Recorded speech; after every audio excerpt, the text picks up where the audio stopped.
Band Life Podcast!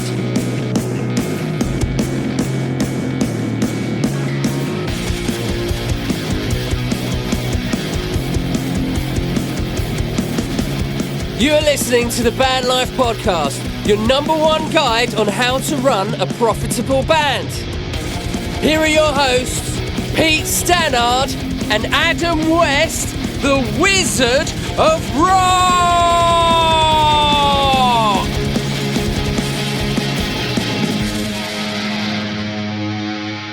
Hello, hello, hello. Welcome to the Band Life Podcast. I'm your host, Pete Stannard, and I'm here with the bearded one himself, Mr. Adam West, the Wizard of Rock, and a very special guest, the beautiful Georgia Nevada.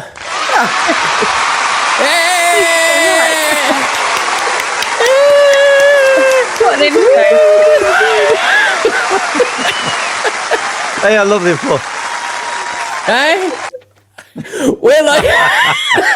I love how it just kind of cuts. Yeah. Like, that's enough now. I just cut that off. That's done. I would let it go. It goes on for ages. Played it. It's like a minute of clapping. Yeah, put it back on. Put it back on. No. How are you both today? How are you doing? Good. Very good. Good. Thank you. We're good. So episode 18 is our first special guest on the podcast. And we're so happy for you to be here, Georgia. You're so welcome. Oh, thanks for having me. Yes, all right. We're going to talk about Georgia's life.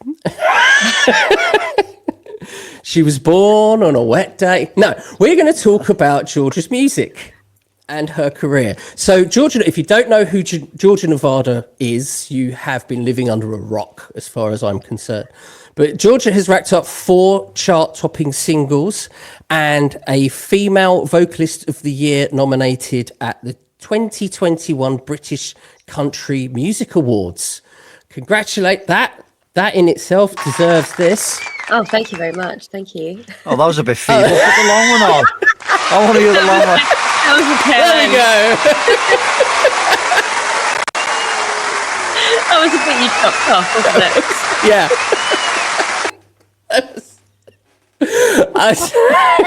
Why should I have just a slow clap? Like, Yeah. just that in an empty room. That'll be for me and my audience, mate. I don't have one. But anyway, congratulations for that, Georgia. That's awesome. Thank you Well very done. much. Very good. Thanks. So I'm going to break down the episode for you. What we're going to do is, on this episode, we are going to start with a bit of background about Georgia. So we're going to let her speak for hours and hours about her because she loves it. Then we're going to talk about her recorded music. Then we're going to talk about we're going to have our new section, which is Who Do You Want to Slap? Which is Georgia's choice as a special guest. Obviously. I haven't had one yet. Mind, I haven't had a slap. Yeah. Well, we only started it last episode, mate. Favoritism. You can do it next time, Westo. You can do it next time, mate. Okay. Then we're going to talk about her live music. Then we're going to get into... Oh, he's turned his back on me. Oh, he's such a baby. Anyway, then we're going to talk about how Georgia markets and her branding. Then the future of Georgia Nevada, which is also very important. And I think it's going to be really great for our listener to get a different perspective on it, because we're always banging on about metal music and what metal bands should do. Georgia's a country artist, and things... Even though from a business sense was probably quite similar, there might be certain little bits and bobs that are different, especially around sort of music production and possibly how you sort gigs, like different promoters might be genre specific and things like that. But we'll get into that, I hope. It depends on George's answers at the end of the day, which I have no idea what they are. But anyway, let's crack on. Let's start. Let's have a little bit of background about Georgia Nevada. Who are you and why should people care? Oh, God. No one should really care. No, nobody. No one has to care. No, even her husband. He doesn't care. He actually is at the bottom of the list when it comes to the people who care. We'll give him a slap then. We'll give him a slap. Just a little backhand, just a little one. I've been, country's always been kind of my thing. I grew up with family in America and things like that, so I was always kind of back and forth, and they were back and forth, bringing back like all of Walmart's CD range. So I kind of grew up listening to a lot of music. My dad was in theatre, musical theatre, so it's always been like a theme throughout my life. And then the musical theatre evolved into me just wanting to sing. I realised I wasn't particularly fond of moving, not much of a dancer. Really like acting, don't like remembering lines. I moved more into the music side of the world, and then released my first single in 2020. Yes, interesting. Which I was a part of that one, wasn't I? You were. You were indeed. I am even in the music video. You are even in the music video. Even in the music video, yeah. That's my claim to fame. Red guitar. My red guitar. And the red tambourine. Everyone, I remember. I remember it now. Yeah. Everyone had to wear red and black. And you said, "I'll change it up." And everyone turned up in a red shirt and black trousers. Honestly, it's so funny. So funny. That's great. So you say about the Walmart, because Walmart in the States, it was a bit like the Columbia thing where they just kind of gave out music. And I think Walmart took that over for a while. So like, because obviously record shops went out of business. So, and obviously Walmart still had a business. So it kind of everything went into Walmart, and that became like a massive distribution network in the States. Just as a side note. Huh. See, I'm full of useless crap when it comes to the music industry. I love that. That's the depths of my brain. Recorded music, Georgia. Yes. You have a new single coming out tomorrow. I do. Woo-hoo. As of recording, it is the 10th today, the 10th of April. So it will already be out by the time, because there's no way we're going to get this edited and out before tomorrow. So don't move it. So we can say it is out now. The new song, it's called My Town 2. Can you tell us a little bit about the song? Of course. I wanted to, I've written a lot of like very kind of meaningful songs, and I wanted to write something that was a little more lighthearted and a little bit more fun. And I tend to, a lot of my songs come from real life experiences. So only when my life is fun can I write about fun. And this song was actually written after I played a hometown festival, and it was really cool. It was one of the really, really big crowd. And I was sort of looking out, and there was like all the people that I love in the world, you know, my family were there, old friends from school, like all these really, really lovely people. And then I looked a little bit further, and I saw my ex-boyfriend like smiling back at me while I was playing. Did you give him the finger? I didn't, but I should have. You know what? He's not a bad person at all, but he was there smiling at me, and there was just something that went in my brain. And we played the best set we've ever played, and then came off, and I got home that night and wrote this song. And it's kind of about like reclaiming the area, like the home that shaped you. So for me, it's sort of about like, you know, just because we had a date on that field doesn't mean that that's what I remember it for. I remember it because that's where I learned to ride a bike. Like little things like that, that I wanted to kind of bring into the song. So that's My Town too. Oh, great. It's kind of sassy. Cool. Like it. It is a little bit, isn't it? It is a bit, isn't it? It's like a little bit of it. So are you going to send the ex the song? I honestly have no hard feelings for him as well. Like I don't hate this guy at all. It was more that I was like, oh, there's a feeling. And then I took that feeling, blew it up and wrote a song about it. No, I was going to say, I mean, it's a bit like we were talking last night in practice about, we're playing through one of our songs, and sometimes we just blank out because we're thinking about stuff that's happened in the past, or like a gig we played, and we zone out and we lose our moment. And so sometimes those little moments, what we end up writing about or singing about. And I imagine it was a bit like for yourself, really, I suppose, kind of seeing that. Not that it was anything bad about it, but you're just like, oh, it just struck a nerve and a memory, and you're like, oh, okay, right, so. Exactly. Yeah, I get it. That Yeah, happen as well. It's like, well, other people have obviously been through situations like this. true, Everyone's had a breakup, so it's that case of like when you go through those places and you kind of have to, those memories come back up, but they're not what those places mean. Do you know what I mean? There's more to those places than just those memories of that person. Well, that's why music is great, because you can tell that story, and then if people open up the question about, oh, what's the song, like we have, then you elaborate and say, oh, okay, I thought it might have been about something else. Okay, very good. Yeah, it's nice, cool, very cool. Can you explain the production process for this song and how it kind of differed? Because you've done quite a lot. You've done a couple of EPs and a few singles and stuff like that. So was the production process on this different from what you've done previously? And if it is, how did it differ? Yes, very much so.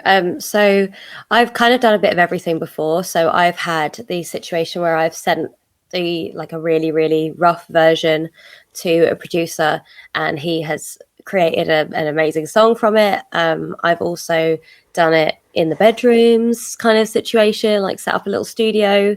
I've done it in the other respect with DIY, where I've worked with, one of my good friends is a producer as well, so I've worked with him, and the band have all kind of like come in at different times, and we've all recorded it all kind of separately.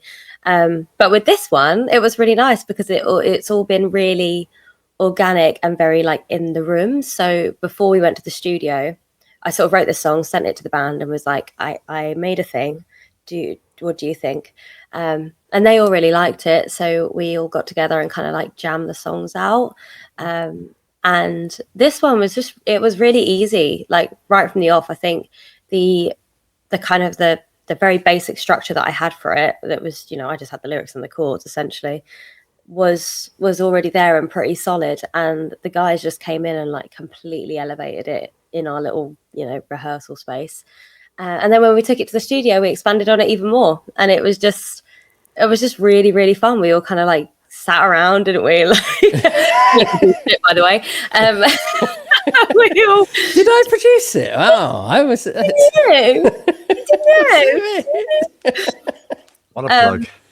Hey, but yeah, we all like sat around and kind of played with ideas. We got the basic structure down, and then we kind of developed from there and played around with a few other instruments and things like that, and made something really cool. Something really cool. And music's all about. It was just kind of the relief on Will, who is George's drummer, the relief on his face when I said, you don't have to play this to a click track if you don't want to. Honestly, he hates click tracks. Yeah. They are like the bane of his life. Yeah. Our drummers the same, don't like them. Don't like them at all. It's just fair enough. And honestly, I think especially for country music, why would you play to it? It's supposed to have that really organic thing. But in Adam and I's world, in sort of modern metal, certainly in modern metal, not so much in kind of the classic metal sort of stuff, but in modern metal, playing to a click track, it's like, everything has to be like bang, bang, bang on. But it can get really messy as well, can't it? If you don't in that environment. Whereas with country, it's all about like the flow and the, going with the lyrics, about a vibe, feeling, and it's more organic instead of it being inorganic. And I kind of wish more metal bands were like that. But the amount of artists I get in the studio that are like, oh, it's all to a click, but we want it to sound organic. It's like, you can't do it. You're not going to get that. It's not going to happen because your drummer's not a robot. At the end of the day. AP, you're going to get on fine with us when we come to record. You're telling now. Either that or it's going to be a hot mess. Damn wait. One of the two. But anyway. Cool. Well, thanks for that. So what kind of release strategy do you have for this single and potential singles going forward? Yeah, so I mean, this is part of a bigger project, which hasn't been announced yet. But I think my my kind of idea with it is to start kind of drip feeding songs. So before I've done very scattered singles. I've done, you know, like 3 singles over 3 years. Wouldn't recommend that. I've also done 3 singles and then a 5-track EP. And for this, I just plan on releasing a lot of singles and kind of doing that waterfall method with Spotify and trying to bring a bit more to it and quicker, and releasing them closer together than I ever have before as well, which is quite exciting. Yeah. No, I think that's a really, especially from a streaming perspective, it's a really great way of doing it, because you just have that forward momentum each month. You've got something to really shout about. Yeah, and actually, a credit to you though, Pete, because I wouldn't have done that without your wisdom. Time will tell on the wisdom bit. She's sat there like, I told her about that. I told her about that, and I told her about that one. Now it fell off a cliff. No, you absolutely did. I wouldn't have done it otherwise. So, but I honestly, I can't see why it wouldn't work at the end of the day, because you're putting so much more marketing behind it, and unless your marketing is that bad, which you're not, you're on it with marketing. I've seen a lot of your stuff, which we will delve into. But and you're doing physical at some point once kind of the tail end of this project, or not? Yeah, I mean, I have a really soft spot for vinyl. I think I'll always try and release whatever I can on vinyl. My debut EP, I didn't release on CDs. I only did like a limited run of vinyl. And they all sold out to the point where I don't even have one. Why? Why do people do this? Why? Put it on the shelf. No. The problem is I sold out, and then I was like, you know, as we all know, you need money to be able to buy it in the first place. So I was like, oh, I could sell it, and then eventually I'll buy some more, and I'll just take one of those. But I need to buy some more to be able to do that. Yeah, I've got the cover. So I want to ask you a quick question, if you don't mind. So obviously, as you were talking then about your music and stuff, obviously I'm a big vinyl fan also, and I have a lot of it. I don't have my own music on vinyl. It's something I'd like to do. I did a CD, 6-page digipack.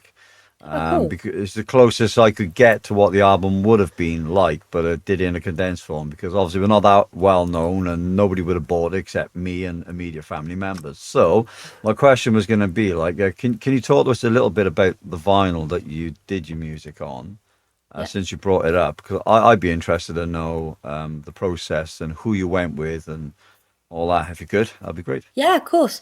So the EP was mastered by a guy called Ben at Rare Tone Mastering, and he's a really, really lovely guy, but he also presses vinyl, and he has one of the only lathe cut vinyls in the country. I think there's like 2 left or something. In the UK, is there? I think so, yeah. I think he is a stat in the world as well, but I can't remember what it is, but I can find it, and then if you want to throw it in, you can. But so he cut the vinyl for me, and he does very limited runs. So I was able to get a run of like 10, and then I sold all of those, and then was like, oh, I need more. So then I bought another 10, and then I sold all of those. And I think I did this 4 times. Would you be happy talking about how much it cost for the small run? Yeah, so his prices were really reasonable, actually. So they were, I believe, for a really, really small run, it was like £18 per vinyl. Which, I mean, it is expensive, but it's for what it is really good. And he does it all for independent artists that he works with, because he's just a nice guy. And like the sound, we're nice guys. I like the sound of this. Yeah, honestly, you'd like him. He's lovely, lovely dude. Thank you. So we'll drop a link. We'll drop a link to him in the show notes. Yeah, that'd be great. As well. Yeah. So, yeah. If you give me his details, we'll big him up. Absolutely, we'll do. So so he sent those across, and I had to get the artwork done separately. But my father-in-law is a graphic designer and helped me out a whole bunch with the sort of the printing of it. So I designed all the artwork, but then he kind of printed the things Put in the templates. Put it in the right yes. place. Yeah, And actually, Well- he sat for hours and stuck them all together as well. It takes a while, yeah. When we done the digipack, I used GIMP 2.8, a free program on the PC, and I asked the company to send me their templates. Well, what I did, I put the templates on ones that I had first, and then they went, "Yeah, that's great, it all looks good, but can you put it on our templates?" And there was a margin difference because they put it onto the press, and it's kind of all done. Well, Yeah. oh, God. So I spent hours and hours then transferring it all to their prints and getting exactly as it was. It was a nightmare. But we got in, yeah. When I sent it, they said, right, well, we'll send it across, and this is how we should look like. I went, okay. So yeah, it can be a bit of a pain, but yeah, I mean, you might, if you're going to be doing anything again, check out GIMP. It's a free program, and you can do everything on there yourself. Ask them to send you the templates, and you can just do it all yourself. Not a really, if you, it cuts out the middle person, but it just gives you a bit more creative control. Like, and so yeah. Yeah. I mean, I work in like graphic-y, designy stuff, so I just sort of threw vinyl's a square, in it. Nice and easy. I just had a square bit, and then my father. And just as a side note, people don't just Google the word GIMP, please. The results may vary. What's your fan base like? Very great, lovely people. Cool. There are certain people who will be at every show, which is Awesome. Amazing. Those guys are always the first to buy merch, the first to buy tickets, and all of that, which is ideal. And I think actually the UK country fan base is so dedicated and so like committed to boosting the independent artists that it means that I can do 4 runs of 10 vinyl and sell out. Like they're really wonderful, and they understand the value of merch and selling merch, and they understand the value of buying tickets, and they understand the value of showing up. And they're all very engaging on social media and things like that. It's a really great community, actually. Cool. Yeah, we need a bit of that over here. A lot of our fan base is very. Yeah. Metalheads are slightly different. But I think you kind of got the same. You either have like really dedicated fans for metal, or people that are just like, just holding a pint, going, "Yeah, they're all right." Ugh. Yeah. I also think like with country music as well is we're very vulnerable on stage. We're very like, we talk about the songs. The reason it was so easy for me to talk to you about My Town too is because I've done it 20 times on stage. Like, we're all so used to exposing stories about ourselves, and we'll sit in writers' rounds and cry because do you know what I mean? Like, we're telling you something really deep and emotional. So there's always that kind of connection with country fans that I feel like other genres may not experience quite as much. And I think it is so valuable. It's so valuable. I couldn't imagine sitting at a metal gig. The band being like, so this is about, my that dying. is so expected in country. It would be weird if you just played a country set without I've just played talking. it. Yeah, that would be weird. There's talking, but there's never like anything like deep emotional kind of. You're not going to get like a big hairy metal guy crying. You get bottled. You get something would be negative. Something. See, we're not like that. We're very much in touch with our feelings, and we have a comedy element with I don't know if Pete and his music, but when we play live, there's a comedy element. Like often enough, I'll say, "Is there any Paradise Lost fans out there?" Because our music is got elements of that, and I'm like that. It's total silence like every time, because this band's been around like 30 years, and people are like, "Paradise Lost." Oh, I don't know. So I go, okay, My Dying Bride, and they're like, okay. What about? And I'll mention another one, Anathema, and they're sort of getting complete silence. I went, all right, okay, whatever. And so we're gonna play a track now, like, and then my drum will say, what about Boney M? Boney M, yes. And they're all like, yeah, I'm like that. Right, we're playing a track called Boney M. Yeah, we thought of that, and it tends to go down quite well. But because more often enough, trying to engage with the audience in the metal community is really difficult. A lot of the time, it's just shouting down a mic. Do you play an instrument at all?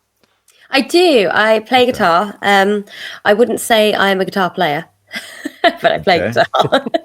And I can, I could record acoustic guitar if I have to. I would rather not. I'm not. Okay, so do you just sing on stage then, do you, yourself? I play on stage. Oh, okay, cool. Okay, Yeah, cool. I always play. It's very rare that I won't have a guitar on stage. Okay. Yeah. Okay, chord based, just strumming, that sort of thing, is it? Just little bits of rhythmy stuff. Cool. Yeah, very good. That's all right. Cool. The shredding on that acoustic guitar. Yeah, I don't do that. You I can can, shred. I can play enough to be able to do solo gigs all the time. Oh, well, that's people cool, to cool. be receptive. Cool. So that's good. Hopefully. Good. That's Thank you. great. There you go. Kind of going back to the artwork, Georgia. Yeah. So you said you do it yourself, but and you've got your father-in-law to help you. But are you using any AI or anything like that for it, or is it all just kind of in something like Photoshop? Yeah, no, I use Canva on a day-to-day basis. Canva's I love quite Canva. popular. Always using Canva. Yeah. I've only just got into Canva myself. I'm Really? yeah. My entire I mean, we all know I've probably got a day job. My day job is Canva. Essentially. So yeah, that's where I spend all of my time, and I don't use any of the AI features for artwork. I would either pay an artist or do it myself. Brilliant. Oh, that's a sore subject for me. Yeah. Who would you want to slap and why? Elon Musk. Elon Musk. I don't think I need to give any reasons. Controversial. The genius. No, not really. What, one of those, Pete? A backhander, a full Oh, No, palm, I think he'd get a little like. Come okay. on. Explain what. Convince us, right? Let's. We're not going to be difficultly convinced. We've already talked about him on the show. Convince our listener. Why should we give Elon Musk a full frontal slap? He's just a big rich child, isn't he? That's just how I view him. I look at him and I'm like, oh dear, what went wrong? What happened? It started so well, Elon. Pete, give him the slap. Oh, I'm agreeing there. Go on, Elon. That's what you get, mate. Face it. You were all right, but now you are a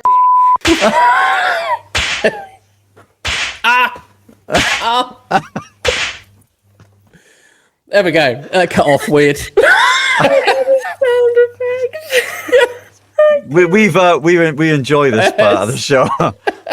I think we need to get it a bit louder, like, you know. It's all right. I edit that. I'll make it louder. Don't worry. Brilliant. There you go. Okay. There you go. Second slap of the show. A slap. Slap part 2 was Elon Musk. Okay. Moving on from there. Live music, Georgia. I know we've touched on that sort of thing. Yes. But what is your strategy for getting gigs? I tend to contact whoever I can get the contact for. I'm very, very proactive with getting gigs.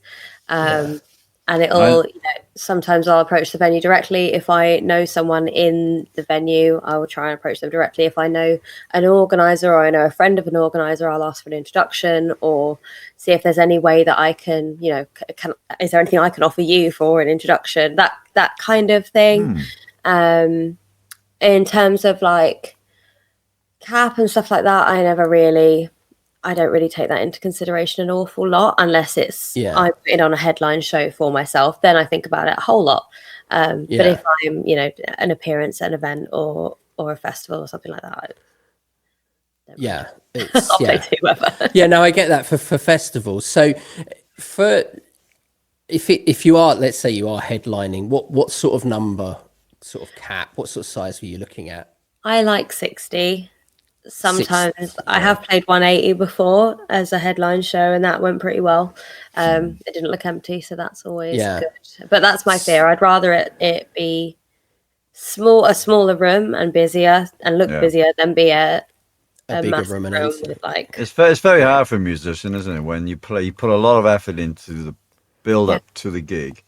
With even if you're doing it yourself, like I manage some festivals and put them on, and you put a huge amount of work in on the back end to get very little out of it, even if you're paying for Google Ads. And it's disheartening for the bands, because two of the things we try to do was get pay the bands and give them a crowd.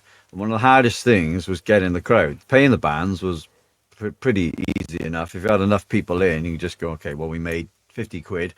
And we got 3 bands on. Well, you got to split the 50, and we'll end up with nothing. But we pay the bands, right? So, if getting the crowd, we found really, really difficult in most gigs, and it's just even now it's hard. Like, most bands don't talk about it. It'd be like, "Hey, how was the gig?" And they're like, "Hey, it went really well." And it's like, "Yeah, but a lot of crowd, especially at the moment as well. Less people are buying tickets to shows. It's getting harder and harder, and a lot of the things that are cancelled for unforeseen circumstances are usually lack of ticket sales, and it's not even an accurate reflection on the artist a lot of the time, because that artist sold out somewhere down the street 6 months ago. Do you know what I mean? Like, there's not necessarily any kind of rhyme or reason to it anymore as well, which I think makes it even harder. So do you, when you're kind of thinking about your gigs, are you kind of thinking, okay, well, I played this town last week, so I'm specifically going to try and play over here? It's a completely different place. Yeah, because I find quite a lot of the time I speak to a lot of artists, and they're like, oh, I was speaking to a band they're up in Edinburgh, and they were like, we've played everywhere in Edinburgh, we want to play more in Glasgow. Like, how do we do that? I said, well, the first problem you've got is that you've saturated Edinburgh. So now what you need to do is literally just go to Glasgow and speak to as many people as possible. Go to those venues and things like that. And just try to get your foot in the door that way. So that's where we have a problem, because I work all weekend, so we can't get it, and all 3 of us are busy. So I sent like 30 emails in the last month to all these pubs. No one's responded. Yeah, I think I tend to, I will saturate my hometown, so I know I can get a crowd in the hometown. That's kind of my main thinking, and then from there expand outwards. Like, I've played a few shows in Essex now. Yeah, it's just good show. I've been Manchester, Leeds. Like, I'm kind of up and down the country all the time, because I've done Cambridgeshire, I've done Cambridge. It's now, luckily I had my EP launches at the end of last year, and I sold out 2 nights, and they were 50. There were 50 tickets for both. So there's that for me was like, okay, cool, this area is good. Let's move to the next and just keep trying to expand. That's what a lot of it is, isn't it? It's like a bit of a minefield. So you have like we were talking about in the band. This like, well, we've been playing all these HMV gigs, and like we've done really well, sold a load of albums, and it's just like, wow, amazing. Wasn't expecting it at all. But yet we can't get into the pubs to do that as well. It's not a massive issue for us, but we're kind of like, well, if we play the HMV gigs and that's all we do, we're fine with that. We're getting very receptive responses from people, so we're happy. But we were talking about, well, look, if using the HMVs as an example, we play these certain HMVs, and let's say our most popular one was Yeovil, our last gig, and we sold the most albums and got the most albums signed by people we didn't even know. They were just like elderly people as well, wanted them signed, and I'm just like, right, okay. So we were like, okay, well, maybe Yeovil's a good place for what we're doing. And I suppose if you play in venues as well, in cities, you'd kind of go, okay, so you've played these areas, good response there, good sales, good crowd.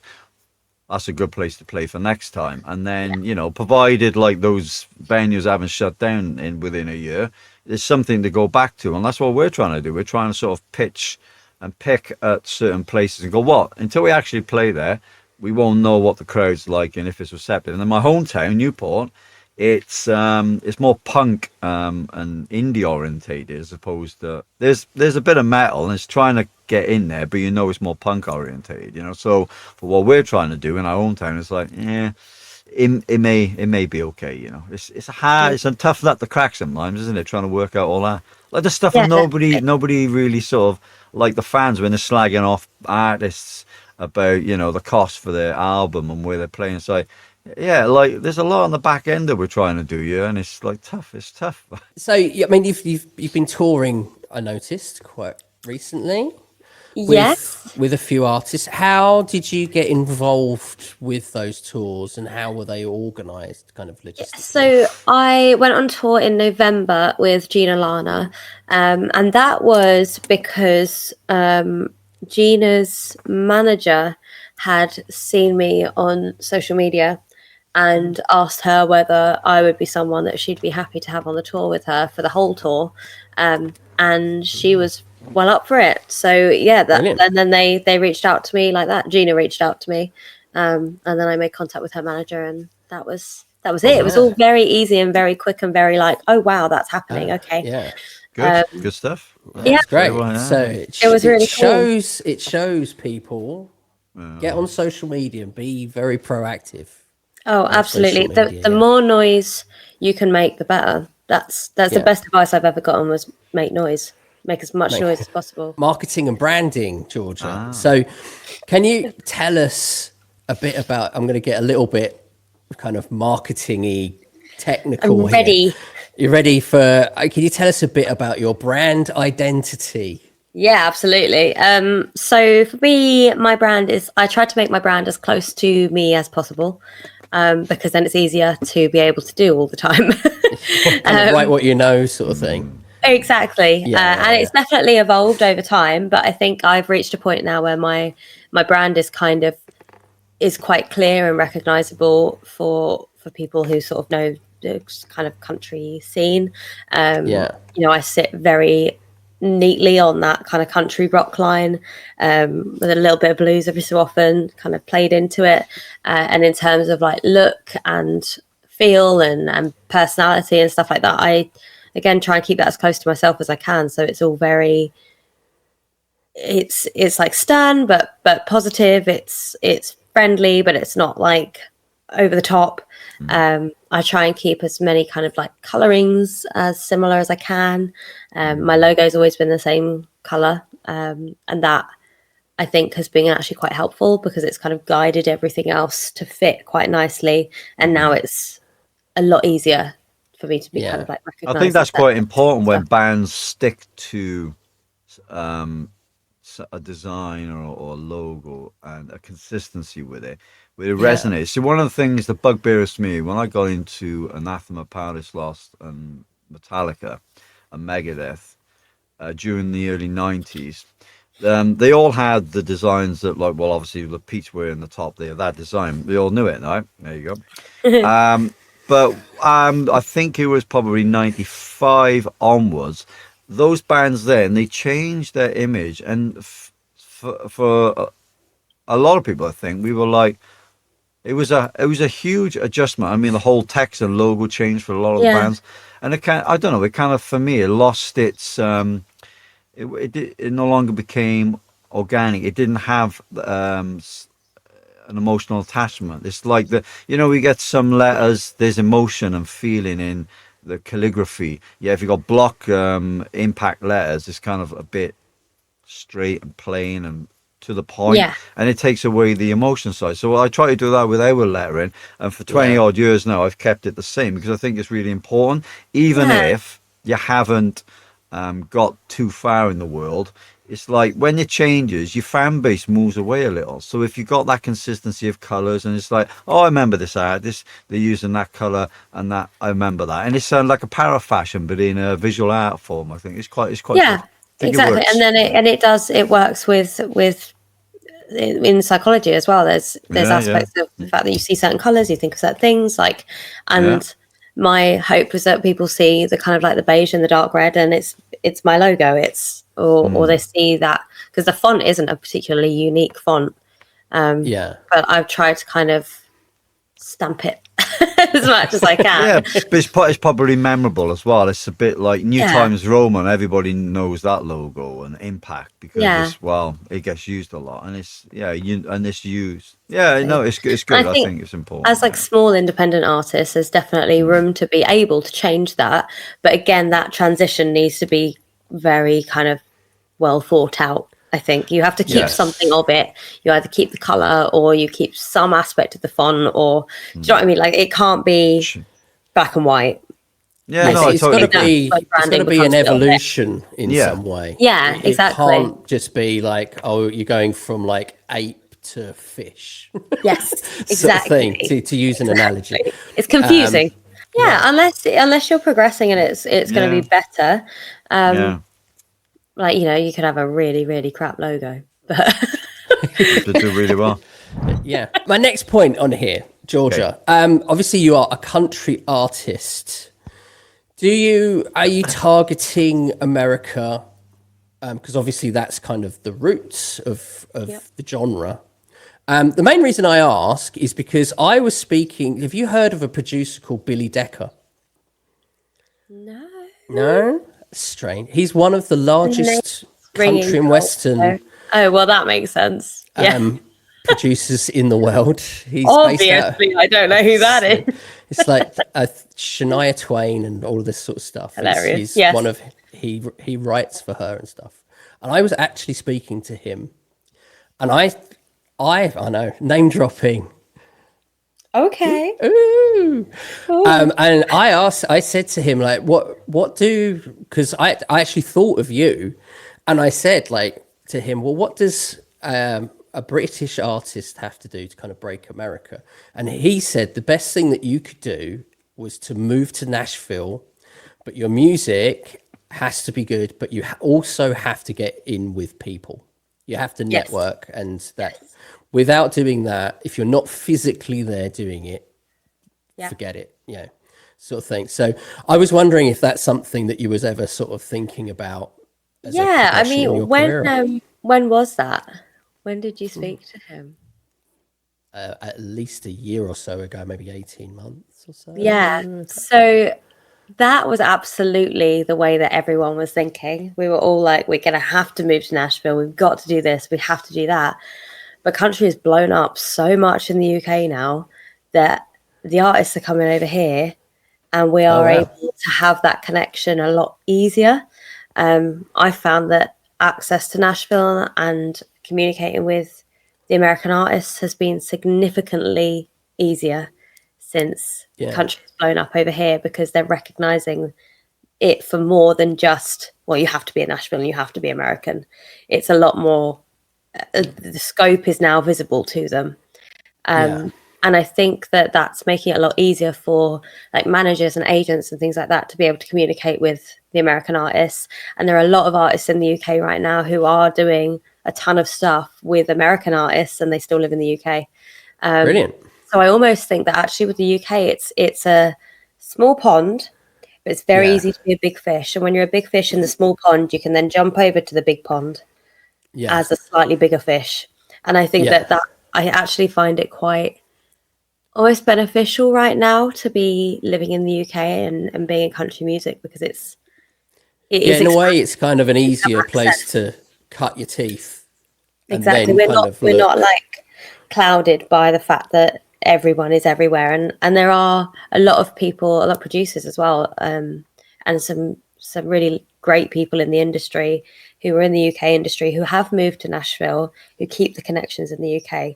So I think that a year ago it was completely different, and I feel like now things are definitely changing. It's probably more beneficial to still be in Nashville, but everyone that I know that's there is like, Nashville is the place to be, obviously, but it's not inaccessible. So what do you think has caused that shift then? Is it just purely the Beyonce, Post Malone, Ed Sheeran, like all of this mainstream country? People are finally able to hear what country music actually is now, rather than just what they think of country music. And kind of think, it's not just a toothless guy with a banjo. Well, we love these guys with the banjo. It's exactly what it is. They are great, but it's it's not all of that. That's what started it. The legends of country music, but country music is like rock. It's so vast, and there are so many subgenres within it that like you can't. it can't be pinned down anymore. And I think that the UK mindset was like, no, country is nothing I would ever listen to.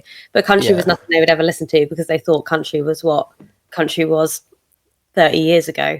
The strategies that you've got for marketing, do they differ from your live shows, like how you would advertise a live show, to how you would market releasing your music, like whether it's going to streaming sites and things like that?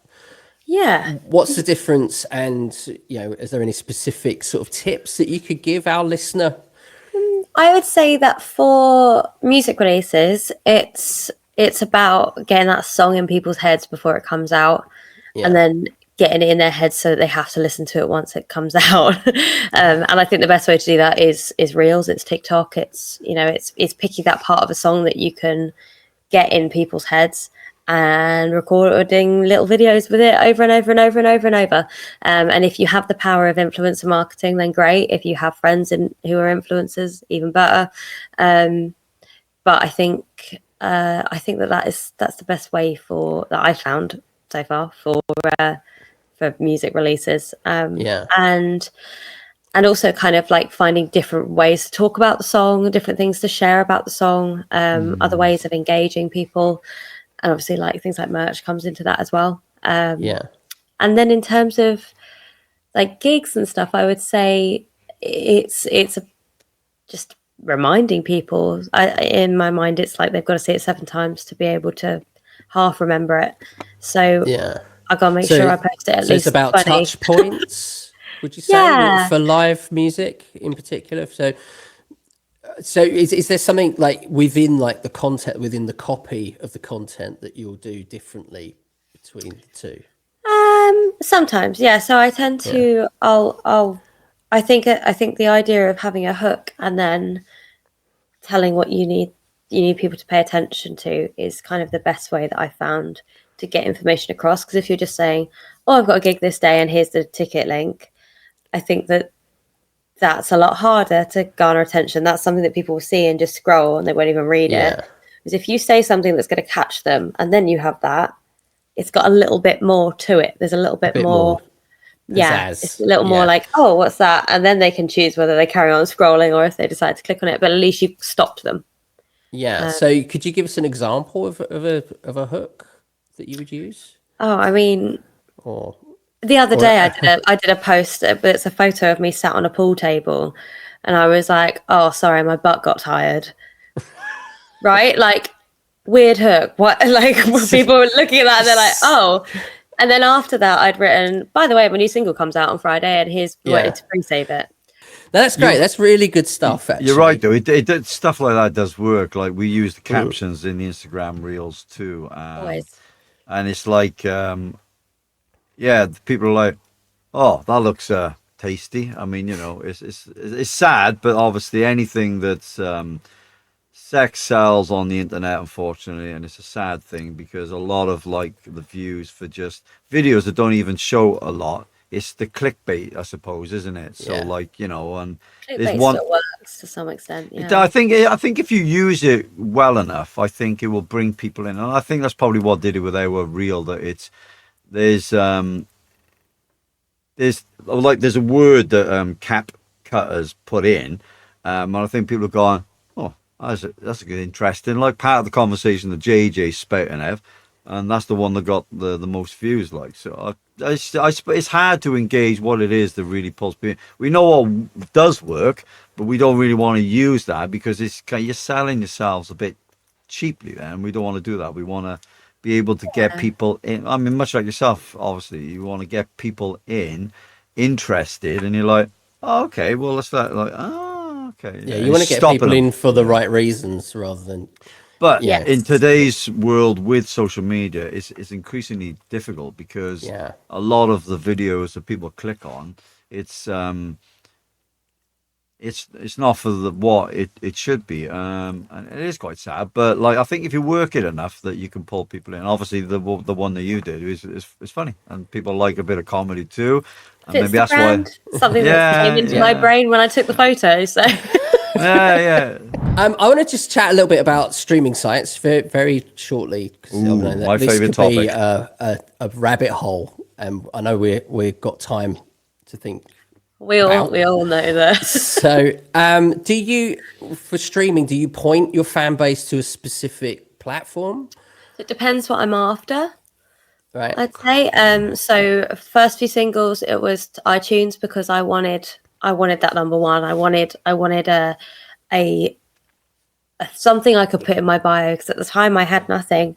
And that's the only reason I have those, that you can say for chart topping iTunes country tracks, because that was where I was directing people. Now my focus is Spotify, so I have redirected that to be the spot. I know, but it is how it is. We've got to play the game sometimes. So why Spotify? What's the specific? So for me, it's the fact that that's where a lot of bookers are looking. It's where a lot of agents are looking. It's where a lot of people who book you for things look. It's one of the easiest places for people to access your music. And right now, my view, I'm not in this to make money right now. I'm in this to build something. So I'm playing the long game.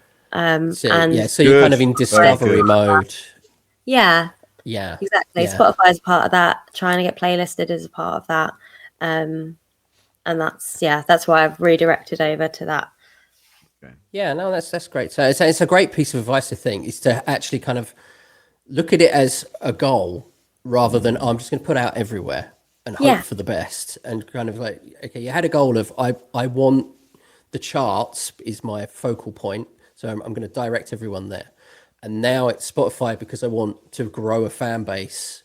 So I'm going to push people there. And I suppose if you were thinking more, I want a royalty, then maybe SoundCloud might be better because they've got a user-centric system as opposed to the pro rata stuff. Yeah, but also I'm aware of where my fan base listen to music, where they consume it. And I know that that's a rare place for them to go, unfortunately. I can direct people to iTunes, Apple Music and things. Spotify, they are the go-to places, isn't it? But SoundCloud is always a little trickier to get people to. But because I'm still kind of a big advocate, because Bandcamp seems to be quite a big one for metal, I think. Oh, really? Are you on Bandcamp? Kind of metal. I am, but it's not an active. I'm not sure country is kind of the place for that.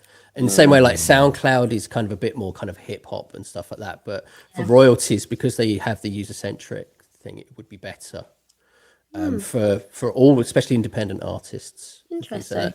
And there's another one called Tune FM, I think it's called, that has a different royalty system. It's quite a new one. But it's good to know, and that's a great piece of advice. Actually, I think is to have a goal with it, and then kind of direct people to where you want to go. The other thing, I was snooping on your website, and I noticed that you have a subscription on your website. So, do you feel that that's beneficial for you to reach out to your fan base in that way? Yes. And if so, what sort of content are you throwing out via emails and things like that? So it's definitely beneficial. Again, like the UK country fan base is very dedicated. They want to feel connected to you. It opens that line of communication a little more. And it also allows me to be able to be like, oh, we've got something special to tell you. And I can tell those people before I put it out on social media, and it just kind of builds that sense of community. And I do definitely send out things like offers and stuff like that when I've got new merch or merch that I'm trying to shift. They will be the ones that get it. But before I do that, I'll always put something out on social media to advertise that that's where this offer is about to be sent to, so that then I can garner more newsletter subscriptions and then more people, and then it just keep building, escalating. So it's kind of a compound effect. I think I only send emails out like once a month, once every couple of months. I never send them unless I've got something to talk about. That's a fair one. I'm not sure if that's always the right way. Sometimes I feel like I should be doing way more, but actually but your socials come in for that, don't they? Because it's like engagement. And prioritizing is a huge thing, because otherwise you end up in burnout, and I'm not a fan of that. So Yeah, plus you just don't want to feel like you're spamming people's inboxes exactly. as well. And that He's like, sort I'm of not thing. their life. Like, I'm not going to pretend I am. I get so much spam on emails, just like delete. Probably me. No, I would Probably. read yours. Am I signed up to? I'm probably am. I'd imagine so. Music videos as a way of promotion, I suppose. You've done some full length music videos. My opinion on music videos isn't particularly highly regarded. Shall we say? Pete loves band videos in the forests. Anything in the woods. And anything by rocks. With like an industrial background. Yes, that's the one. Exactly. He loves all that. The typical metal thing of if I see another band in the woods, I'm going to slap someone with a tree. I swear. Oh my goodness, I know exactly what you mean. Exactly. I'm always sending Abandoned buildings. Westo. I'm always sending him like random clips of bands in woods. Like, look at these pricks. Yeah, you said that. They're my band. Yeah, another doom metal band in a graveyard. How unexpected. But I mean, do you find that long form in particular? Do you find that works as a marketing tool? So well, it depends or not? who for. I think that the music videos that I've done, I'm really lucky because my dad is a film director, producer guy.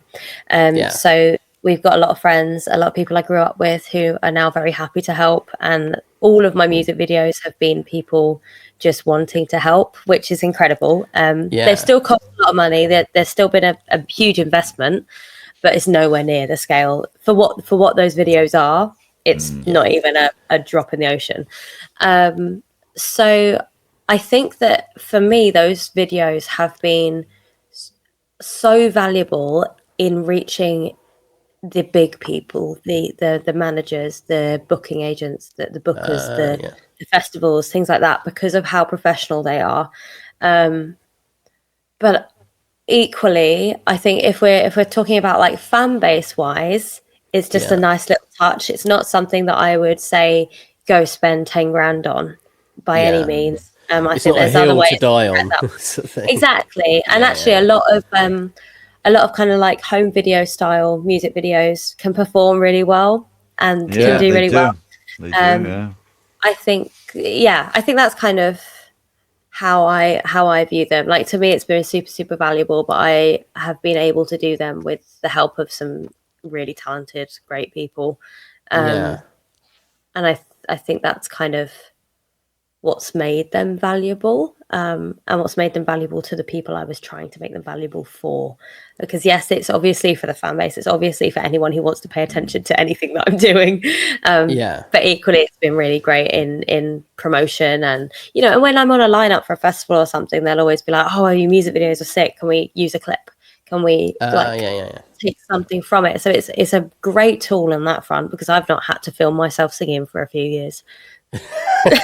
Which is great, I still do, but I haven't had to for anything like that because it's all there. Amazing. So you would kind of suggest is like maybe just have, from that perspective, it's just to have one really good video, maybe try to make a bit of an investment and have it more for an industry thing, if that's your goals as an artist. Yes, depends on your goals for sure. Yeah, and then kind of look at how you can repurpose that in different ways, sort of thing. Yeah. And when I was doing these videos as well, it wasn't so long form was still more relevant. Long form was still kind of where you could direct people really easily. Whereas now, if I were to do it and I were to find the money that I did for those videos, it would be for shorter form things, but would still take the same amount of time, the same amount of like effort, expense, like all of that, to have 6 little videos as it was to have one big video. So maybe just one big video where that everything is kind of in a portrait mode, so you can crop everything and use little clips. In that repurposing kind of way. Oh, that's cool. That's great advice. With your merchandise, Georgia, I mean, I always picture artists having like a ton of merch in cupboards and under beds. That's the thing. I don't. But you seem to sell out. Or do you have stuff under beds? I think I set my buying for merch bar very low. And low. I end up not buying enough, which is a really lovely position to be in. But yeah, it's all in one little like cabin-sized suitcase. Right, okay. So your advice is buy small. You might pay a little bit more, but you'd rather pay a little bit more and sell it through than have stock floating around. Yeah, the thing with merch for me is like I buy as much as I know I can make a profit on, because merch really is where I make money. Really. Sensible. Yeah, so when you source your merch, because in episode 5 we talked about the morals of the music industry and things like that, and merch was a big part of that. So are you fair trade minded and locally sourced and that sort of thing, or are you just like, screw it, I'm gonna make some child in China lose his fingers? And No, I'm not that. I've done a bit of everything, to be honest. I've done the DIY thing. I've also done the getting like a close friend has helped me make my merch before. I've then moved on to having small companies help make my merch. And now I work with a company called Yazoo Personalized Clothing. And they do actually have like an ethical clause in their terms and conditions, because I checked. Yes. And they are like part of the like trading standards, ethical personalized clothing stuff. Does that cost a little more though? Not that I've noticed, actually. They were one of the cheapest options that I found for small runs as well. Like I'm still only getting a run of like maybe 50, 60 tops. Which were they based? They are in the UK. I'm not sure whereabouts. If you could drop a link, Pete, for the viewers as well. I will put a link in the show notes, obviously, to anyone that's mentioned. There will be. I tell you what, I will mention one for you. I mean, if that's who you were going with and it works for you, great. But we found one we haven't worked with yet. And they're local to us in Cwmbran. Do you know Cwmbran at all? No. Cwmbran, Newport area. Oh, okay. Yeah, so it's up the road basically. So for us, it's up the road. It's great, and they're on an industrial estate, and his workshop is in these industrial estate sort of areas. And in the unit, we so that's what we're going to try and do and source it locally, because we were getting ours through Shopify, but there's a lot of logistic. Oh, it's just a nightmare. Yeah, you're better off finding a company locally if you can that'll help you out, because that's a nightmare. There are certain things that I find are about the money for me as an artist, and merch is where I make that money to be able to do all the other things. So keep the costs down. Speaking of money, when you play live, because obviously you're selling a lot of your merch at venues, is there a cut for the venues themselves, or are you at 100%? Will sometimes have a percentage that they will take, but I've never played a venue that's taken a cut. So no hall fees or anything like that, which is great. Brilliant. Okay. So kind of moving on to recorded music and money. How are you funding your latest project?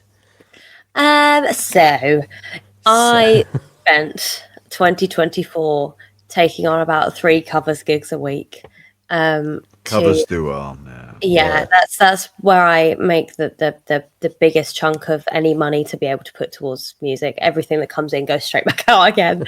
That's very well thought out. Good business head. It is. It's 7 days a week working though. Wouldn't recommend that, but we make it work.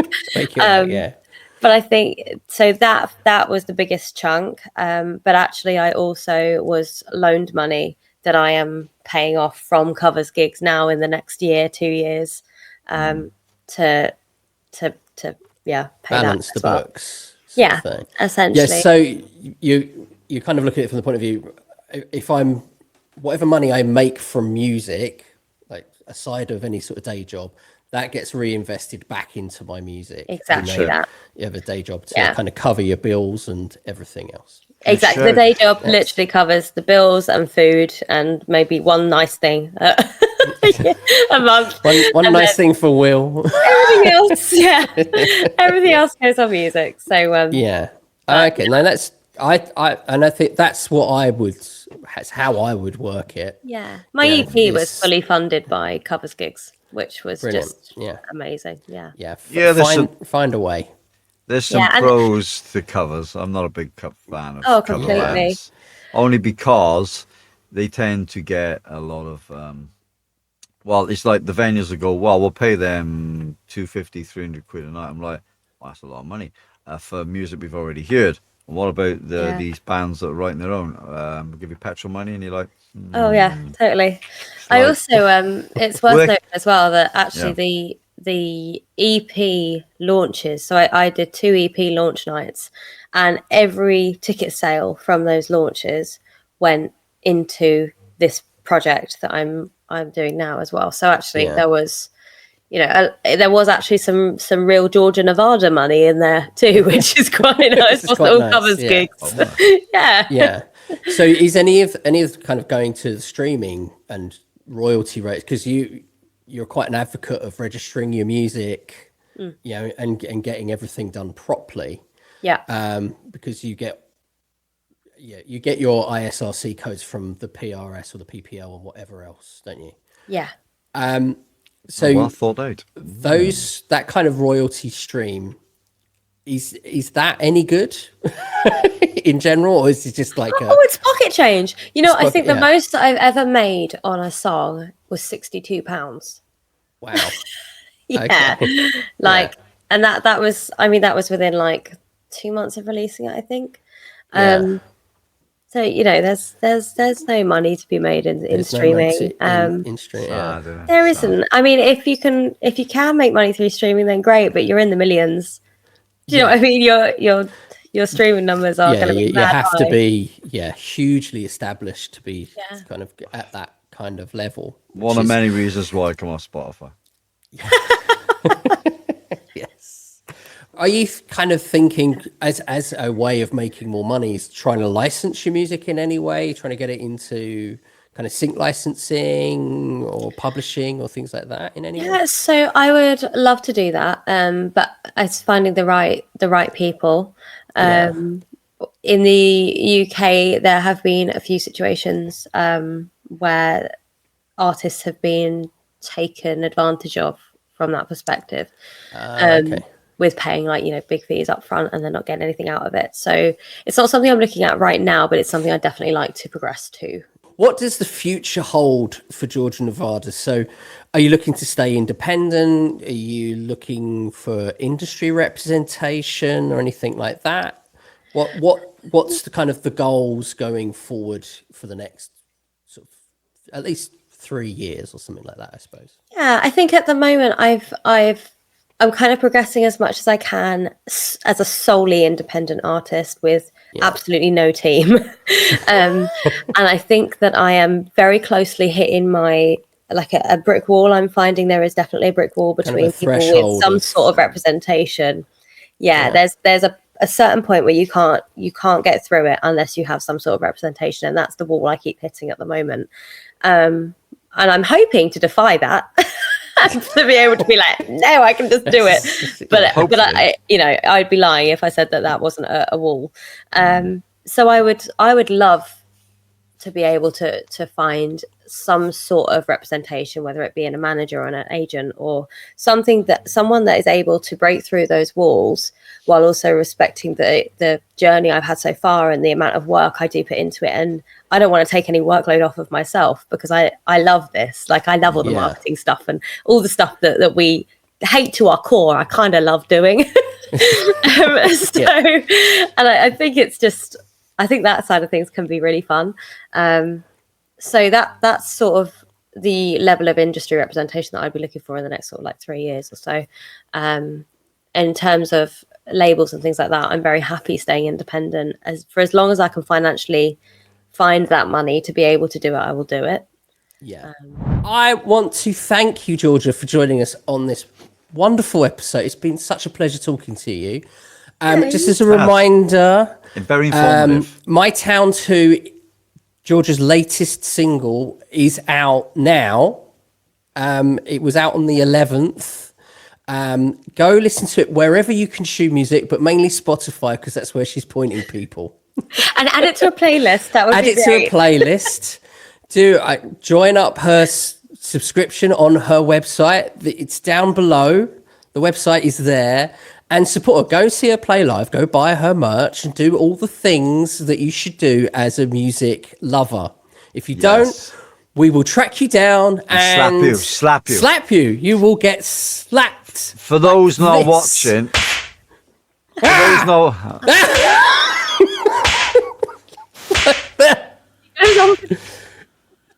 Oh.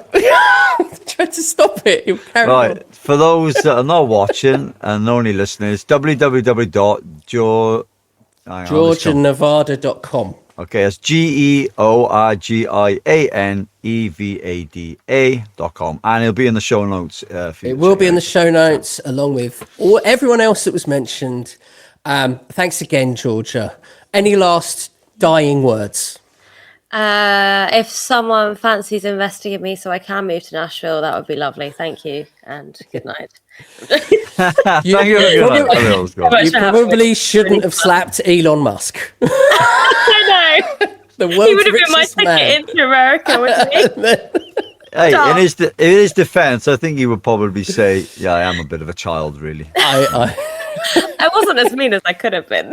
Well, that's true. That's true. I would absolutely love it if he sees this and he gives you some money to move to Nashville. Imagine just to make a point.